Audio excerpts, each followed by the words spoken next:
大家好，今日會帶大家睇下一首嚟自戰國時代魏國嘅民歌《伐檀》。佢被認為係表達緊當時魏國人民對於統治者好食懶做、不勞而獲等等一種深刻嘅諷刺。我哋去片啦！國風魏風伐檀，日明。故事發生喺東周初年，山林內有幾位伐木者，每日都辛勤工作。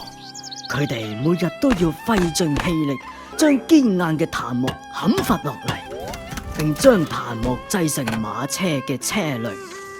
有一日，佢哋完工之後，就將檀木、車腹、車輪放喺河邊，並睇到河水清澈，而且泛起水波紋。佢哋長年累月咁伐木造居，先砍伐檀木，再將檀木製作成車腹，然後再將車腹裝嵌成車輪。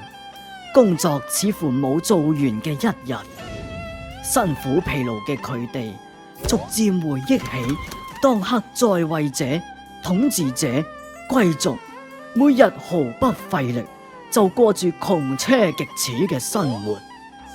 佢哋唔耕作、唔狩獵，每日都可以享受各種佳肴。咁係因為佢哋定期收取幾百戶嘅糧食，不時又可以坐住馬車周遊。咁都係因為人民替佢哋伐木造居。貴族唔單止冇為任何百姓着想，而且每日享受嘅正係勞動人民伐木、耕作、打獵嘅成果。就係咁，呢幾位伐木者對統治者嘅怨恨、憤慨嘅情緒不斷累積。伐檀呢首諷刺時弊嘅魏國民歌就應運而生啦。伐檀想表達嘅主旨可以分為3項：一、魏國勞動階層嘅辛勞；二、貪官貪鄙者不打獵、不耕作、不為百姓謀福祉；三、有德行、有才能嘅君子唔會不勞而食，詩為素餐。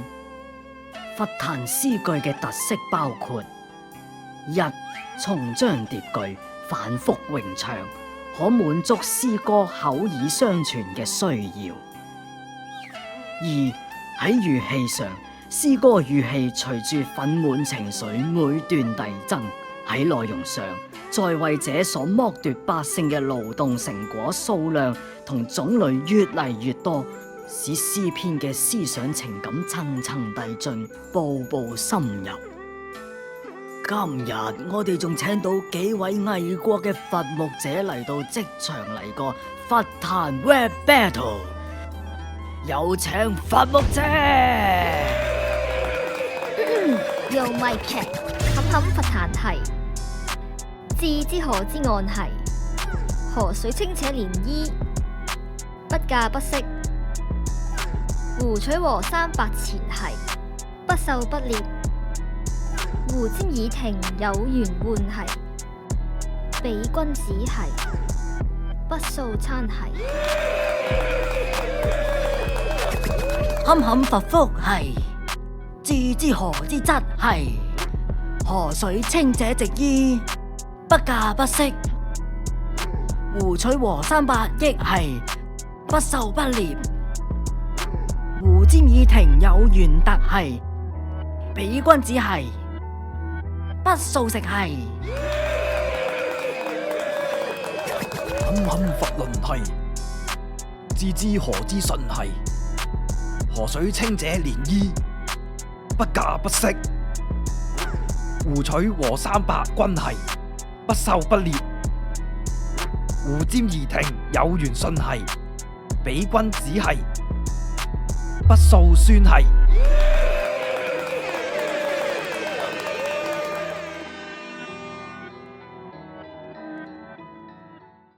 好多謝幾位伐木者嘅演出啊！好似呢啲咁好嘅詩，根本就應該多啲睇啦。嗱，唔係我講噶。子曰：詩可以興，可以觀，可以群，可以圓。孔子曾經講過，我哋應該多啲睇《詩經》，因為詩可以興，興係指引發聯想；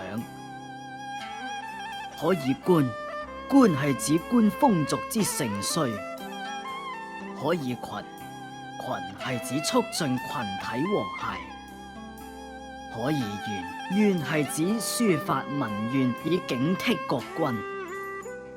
以上優點亦都可以喺佛壇一詩體現到，所以話多欣賞古代詩詞，對自我修養、歷史嘅認知都有唔少益處㗎。